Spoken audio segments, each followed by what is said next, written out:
చిందు నీ ముఖము నచ్చర కాంతలు జూచి తాము నీ ముందర నిల్వలేక సురముఖ్యుని కొల్వునకేగినారు. నీకెందున జాలనంచు దివికేగెను చంద్రుడేడ్చుకుంటూ ఇంతెందుకు సుందరీ కలదటే ఒకతే నీయు సాటి నీకిలన్ కలదటే ఒకతే నీయు సాటి నీకిలన్.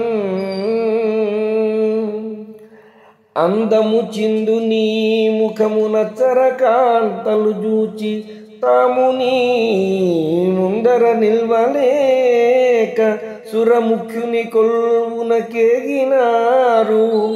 నీకెందున జాలనంచు దివికేయను చంద్రుడేడ్చుకుంటూ ఇంతెందుకు సుందరీ కలదటే ఒకతే నీయు సాటి నీకిలన్. ప్రియతమా, అందం చిందే నీ ముఖారవిందాన్ని చూసి అప్సరసల సమూహం దిగులుపడి ఇంద్రుడి కొలువుకూటానికి వెళ్ళిపోయింది. నీ అంద చందాలకు ఏ రకంగానూ తూగలేను అంటూ ఏడ్చుకుంటూ ఆకాశానికి వెళ్ళిపోయాడు చంద్రుడు. సుందరి ఇంతెవదుకు? ఈ భూలోకంలో ఒక్కరైనా అందచందాలలో నీకు సాటి వచ్చేవారు ఉన్నారా? అంటున్నాడు ఈ ప్రేమికుడు. ఇది 38వ పద్యం భావం.